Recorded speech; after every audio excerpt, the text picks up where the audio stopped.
One team I spoke on earlier this season is the Cleveland Cavaliers, and with the team now having won 11 of their last 12 games, I think it's time we talk about the team once again, and why their success might not be how it seems, or not be from the reasons you may expect. If you guys enjoyed the video though, then please give it a like, and if you're new to the channel, then make sure to hit that subscribe button. So last night, the Cleveland Cavaliers beat the NBA's worst team, the Detroit Pistons, as you'd expect, as they won by a score of 128 to 121. The Cavaliers saw the return of their starting point guard Darius Garland last night, as Garland dropped 19 points on 7 for 12 shooting, along with 3 assists and 2 steals. Donovan Mitchell, though, was the reason the Cavs were able to grab the win, as he joined LeBron James as the only Cavaliers players with 45, 5, and 5 in franchise history. The return of their starting point guard had to be a big deal for them, though, right? Well, looking at the net rating of the Cavs starting lineup for the entire season, the starting group has a relatively low net rating as they have accumulated a positive 0.61 net rating, which is definitely an improvement from when we looked at the team earlier this season, and that same lineup had a negative 7.7 rating. Regardless though, the team has excelled when one of their core 4 starters is off the court or has looked great with Lillard in for Strus. The team has also only played their starting group of last season, which included Isaac Okoro, for just 2 minutes this season, despite that group accumulating a 7.28 net rating last season. Also, when the team has played Dean Wade in with the starting group and replaced Evan Mobley, the Cavs starting lineup soars to one of the best net ratings in the entire league, and it seems that of course has to do with the spacing that Wade provides over Mobley.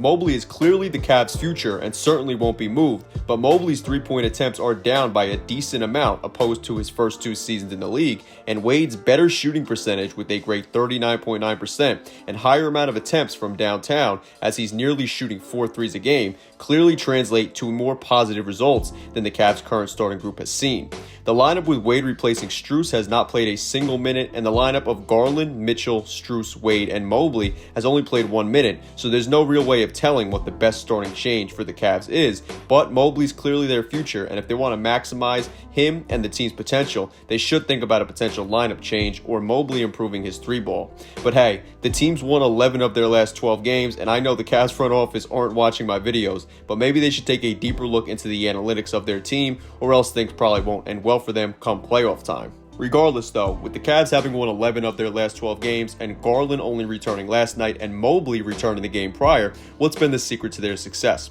Well, over the last 12 games, Donovan Mitchell has led the charge for the Cavs, averaging 28.8 points, 5.1 rebounds, 7.7 assists, and 1.9 steals per game, which is great and an improvement from the numbers he averaged prior to that. But not a huge difference, as from the start of the season until January 2nd, only his points and assists have seen a solid or decent jump over the last 12 games, going from 27.9 to 28.8 points, and from 5.7 assists to 7.7 assists per game, which of course makes sense with the Cavs starting point guard Darius Garland only returning last night after missing 19 straight games. So if Mitchell's stats haven't been seeing much of a jump, then why have the Cavs been playing so much better as of late? One reason is that they've played some pretty bad teams over the last 12 games, including the Spurs, the Wizards twice, and the Pistons last night, despite getting some very impressive wins over some really tough teams, such as the Bucks, Clippers, and even some teams that are currently holding play-in spots. Still though, wins over the Clippers, the Bucks twice, and then 3 current play-in teams,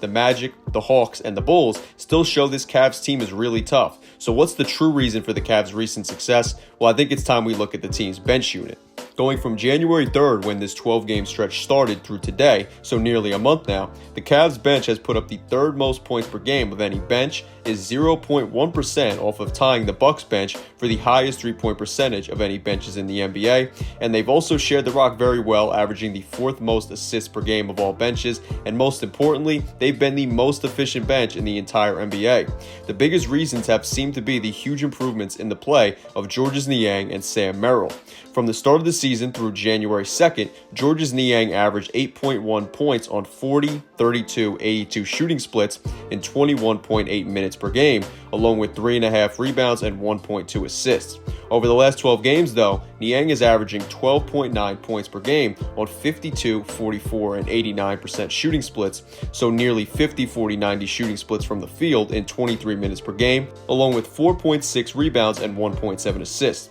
Sam Merrill from the start of the season until January 2nd averaged 6.3 points on 43, 44, and 75 shooting splits in only 11.6 minutes per game, along with 1.3 rebounds and 0.9 assists. Now, though, over the last 12 games, Merrill's averaged 12.1 points per game on 43, 42, and 100 shooting splits in a much larger 23.4 minutes per game, along with 3.2 rebounds and 2.5 assists per game. So 2 huge jumps in contributions from both those guys. Dean Wade's numbers have also improved a bit, but not too much. But with the team having Okoro off the bench now after he's started in every game that one of their starters has missed this season, hopefully he's able to be a boost to a already great bench. Okoro has averaged, though, 5.3 points per game off of the bench this season, opposed to 10.8 points per game when he started, and while a jump was to be expected, I think the Cavs could probably use a bigger role out of Okoro when he's coming off the bench. Regardless, though, if it ain't broke, don't fix it, and I think they ought to figure out how to make the starting group more efficient